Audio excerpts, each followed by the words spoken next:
اعوذ باللہ من الشیطان الرجیم بسم اللہ الرحمن الرحیم افحسب الذین کفروا ان یتخذوا عبادی من دونی اولیاء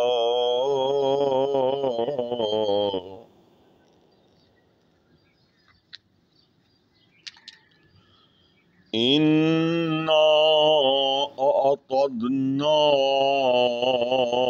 جَهَنَّمَ لِلْكَافِرِينَ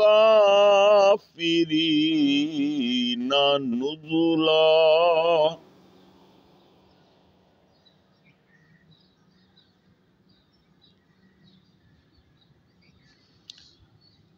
قُلْ هَلْ نُنَبِّئُكُمْ بِالْأَخْسَرِينَ أَعْمَالًا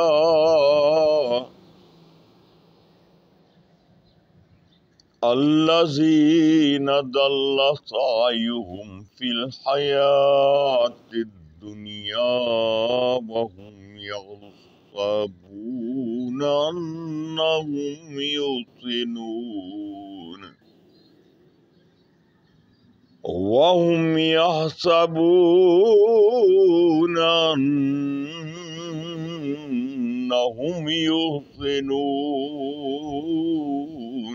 صُنْعًا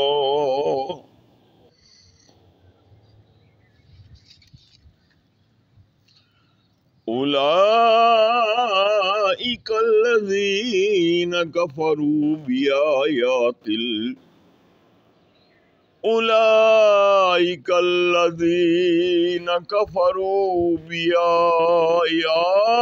ربهم ولقائه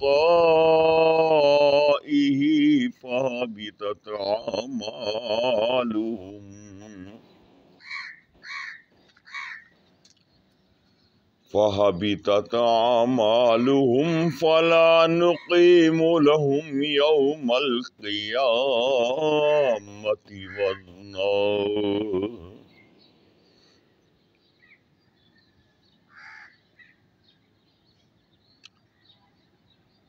صدق اللہ مولانا العظیم وصدق رسولہ النبی الکریم۔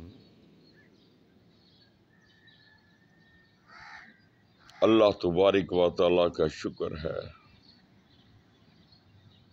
اس پروردگار عالم کا شکر ہے جس نے مجھے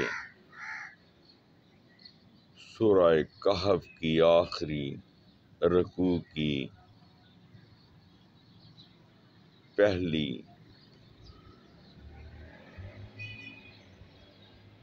چار آیات کی تلاوت کی توفیق عطا فرمائی،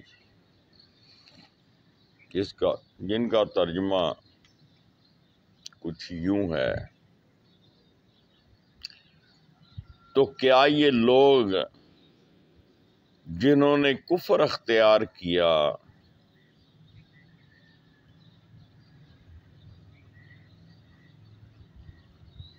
یہ خیال کرتے ہیں کہ مجھے چھوڑ کر میرے بندوں کو اپنا کارساز بنا لیں؟ ہم نے ایسے کافروں کی ضیافت کے لیے جہنم تیار کر رکھی ہے۔ اے محمد صلی اللہ علیہ وآلہ وسلم ان سے کہو، کیا ہم تمہیں بتائیں کہ اپنے اعمال میں سب سے زیادہ ناکام و نامراد لوگ کون ہیں؟ یہ وہ لوگ ہیں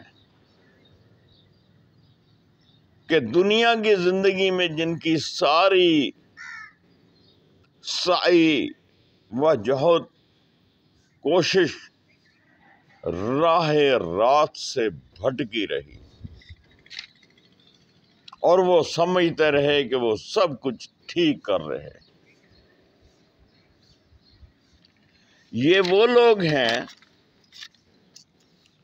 جنہوں نے اپنے رب کی آیات کو ماننے سے انکار کیا اور اس کے حضور پیشی کا یقین نہ کیا، اس لیے ان کے سارے اعمال ضائع ہو گئے۔ قیامت کے روز ہم انہیں کوئی وزن نہ دیں گے۔ دوستو، بھائیوں، بزرگوں، بہنوں، اللہ تبارک و تعالی نے جب سے یہ کائنات بنائی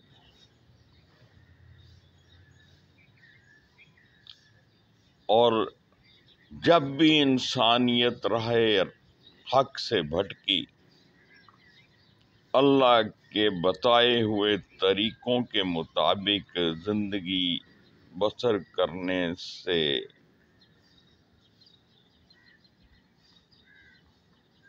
پیچھے ہٹی،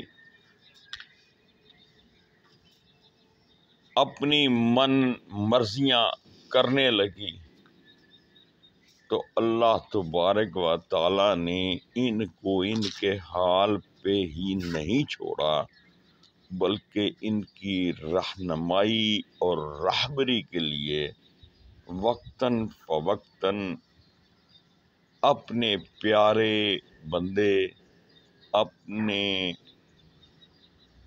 چنے ہوئے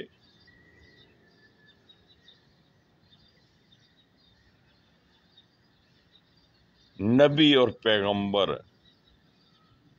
راہ راست پر انسانیت کو لانے کے لیے بھیجے، اور انہوں نے آ کر سبھی نے ایک ہی آواز لگائی، لا الہ الا اللہ، کہ اللہ کے سوا کوئی الہ نہیں۔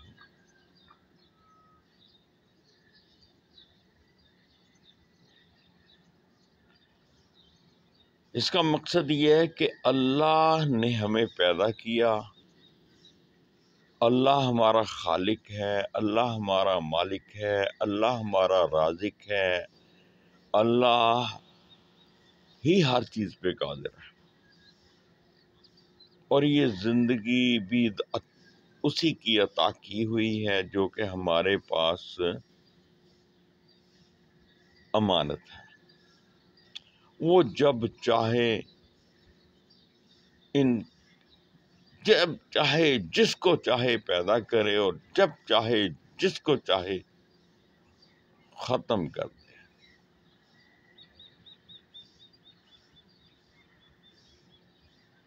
یہ زندگی مستعار ہے، اور یہ ہمیں اس لیے دی گئی ہے کہ ہمیں ہمارے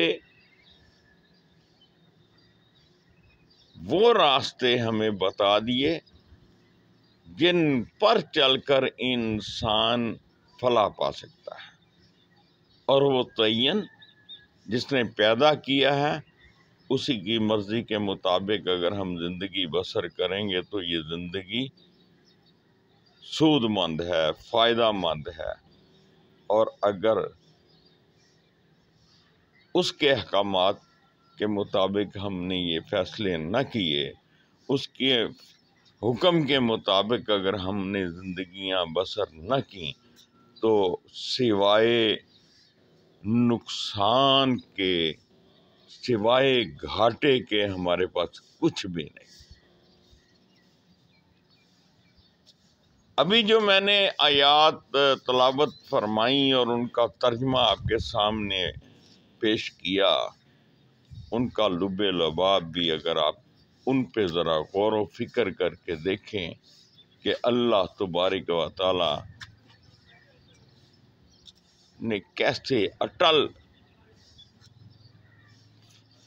فیصلہ کر رکھا ہے کہ جو بھی اس دنیا کی خاطر جیے گا، اس دنیا کے حصول میں لگا رہے گا، اور اللہ کے احکامات کی نفی کرے گا، اور اللہ کے احکامات کے مطابق اپنی زندگی بسر نہیں کرے گا وہی گھاٹے میں ہے۔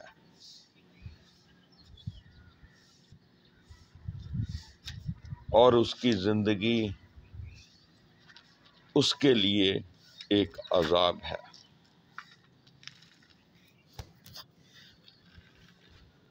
کامیاب لوگ وہ ہوتے ہیں، عقل مند لوگ وہ ہوتے ہیں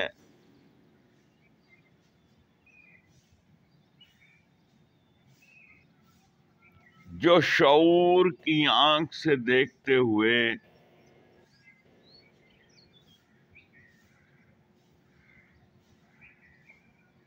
جو گہرائی کی نظر سے دیکھتے ہوئے مستقبل کے فیصلے کرتے ہیں۔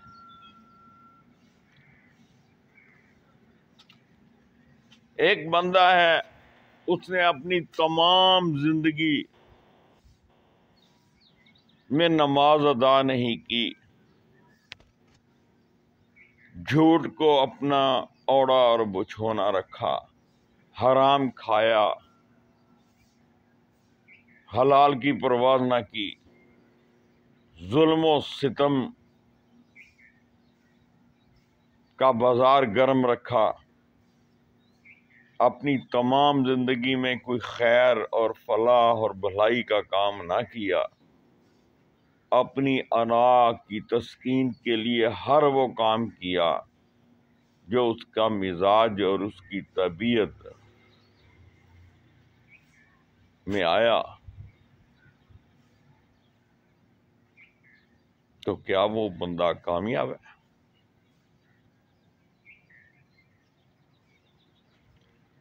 وہ ناکام لوگ ہیں جو اس دنیا کے لیے سعی کرتے ہیں، اس دنیا کی حصول کے میں لگے رہتے ہیں، تباہی اور بربادی کی طرف جا رہے ہیں۔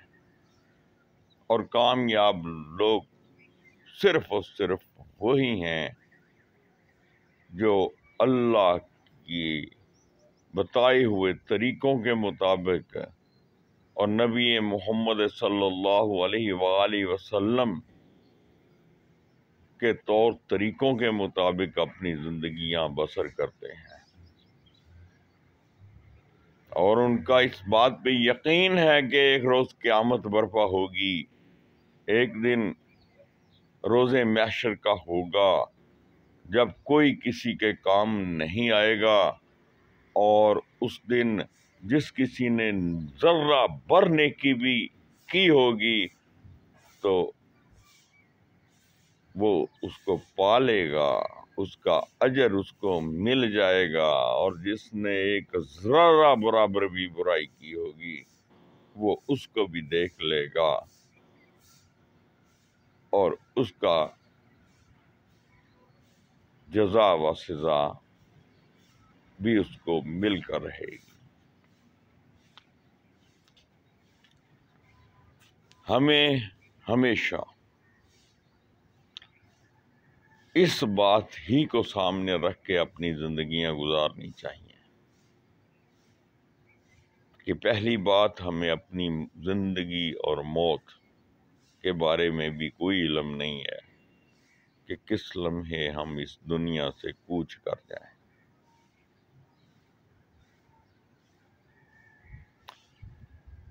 میں نے دیکھا ہے، اور آپ لوگ بھی یہ دیکھ رہے ہیں کہ انسانیت کا مقصد کیا ہے؟ انسانیت کسے کہتے ہیں؟ انسان کو کیوں پیدا کیا گیا؟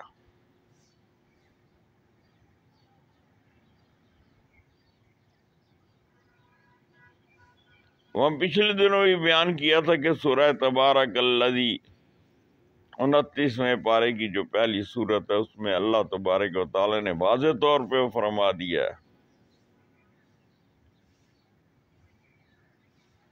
الذی خلقکم،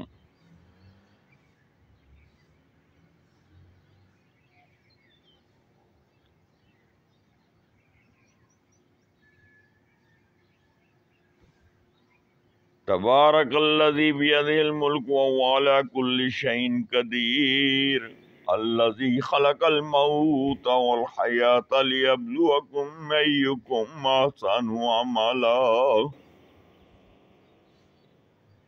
اللہ نے زندگی اور موت کو اسی لیے پیدا کیا ہے کہ یہ دیکھا جائے کہ تم میں سے کون اچھے اعمال کرتا ہے۔ یار ہم تو وہ لوگ ہیں کہ مجبور اور محسوس انتہائی مجبور انسانیت کے ہم گلے کاٹ رہے ہیں۔ بھوک سے بلبلاتے لوگ جو کسی بیماری میں مبتلا ہوتے ہیں، جب ڈاکٹر کے پاس جاتے ہیں تو ڈاکٹر کو دینے کے لیے ان کے پاس فیسیں نہیں ہیں، اور وہ ڈاکٹر خود کو مسیحا بنا کے بیٹھے ہوئے ہیں اور لوگوں کی خدمت کی بجائے لوگوں کی جانیں لینے کے در پہ ہیں، لوگوں کو آسانیاں دینے کی بجائے، ان کا بھلا کرنے کی بجائے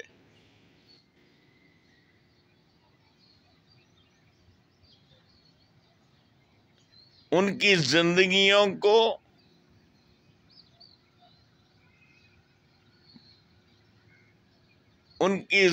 کو مزید تنگ کر رہے ہیں۔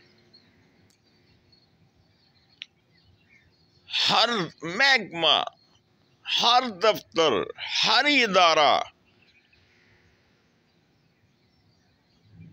ایک ہی روش اپنائے ہوئے، وہ کیا؟ رشوت کا دور دورہ، اپروچ کا دور دورہ۔ کسی کو اپنی آخرت کی، عاقبت کی خبر ہی نہیں ہے کہ ہم نے مرنا ہے اور وہاں پہ جا کے حساب دینا ہے۔ بھائی اگر اللہ نے آپ کو نعمتوں سے نوازا ہے نا، تو ان نعمتوں کے بارے میں بھی آپ سے بات پرس ہوگی۔ ہم نے دیکھا ہے کہ ساری زندگی ڈاکٹر افسر علی خان جال خانانہ پہ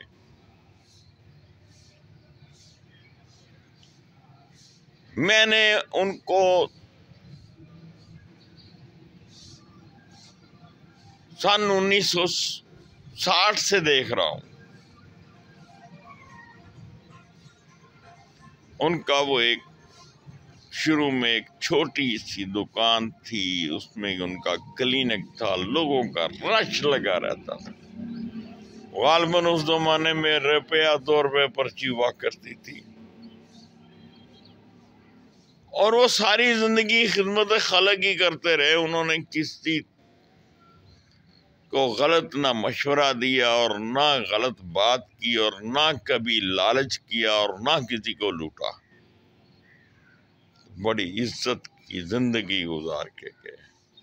لوگ، کروڑوں لوگ ان کو دعائیں دیتے نظر آئے اور اب بھی دے رہے ہیں۔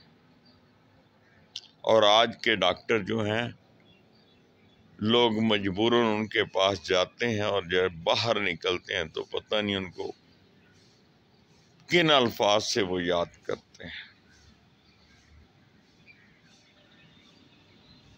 کیوں اتنی بھاری بھاری فیسیں رکھی ہوئی ہیں؟ معائنہ کرنا ہے تو اس رپورٹیں دیکھنی ہے تو اس کی فیس، معائنہ کرنا ہے تو اس کی فیس، تشخیص کرنی ہے اس کی، یعنی کہ فضول قسم کی نسخہ لکھ کے دیا، بڑی لمبی فیس لے لی۔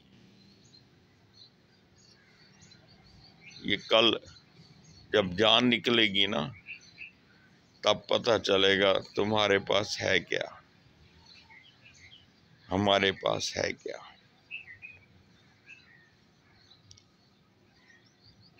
جس پوسٹ پہ بھی ہم، جس اللہ نے ہمیں جس عہدہ جو ہمیں دیا، جو ہمیں اللہ تبارک و تعالیٰ نے ہمارے ہاں ہماری ڈیوٹیاں لگائی ہیں، اور جو جو نعمتیں ہمیں دی ہیں، کیا ان نعمتوں کے بارے میں ہم سے باز پرس نہیں ہوگی؟ ہم اپنے آپ کو تیار نہیں کر رہے۔ اللہ کے بندو، ہمیں اپنی آخرت کی تیاری کرنی چاہیے۔ اللہ ہمیں علم و عمل کی توفیق عطا فرمائے۔ بندہ ناچیز گناہگار کو دعاؤں میں یاد رکھیے گا۔ میری اللہ سے دعا ہے کہ جن دوستوں، بھائیوں، بہنوں، بزرگوں، بچوں نے دعاؤں کے لیے کہا یا لکھا، اللہ ان کے دل کی مرادیں پوری فرمائے، ان کی مصیبتیں، ان کی پریشانیاں دور فرمائے۔ اور میری آپ سے خصوصی درخواست ہے کہ میری والدہ محترمہ انتہائی علیل ہیں، آپ سے درخواست ہے کہ ان کے لیے خصوصی دعا فرمائیں۔ میرے بھائی، 2 بھائی اس وقت کرونا، ایک بھائی، ایک بھتیجا کرونا میں ہے۔ اللہ پاک ان کی حفاظت فرمائے۔ اور ڈاکٹر قمر بھائی جو ہیں، وہ کینسر جیسے موذی مرض میں مبتلا ہے۔ اللہ ان پہ رحم فرمائے اور ان سے شفائے کلی عطا فرمائے۔ ہمیں نیک اعمال کی توفیق دے اور گناہوں اور برے راستے سے بچائے۔ آمین ثم آمین۔ اللہ حافظ، فی امان اللہ۔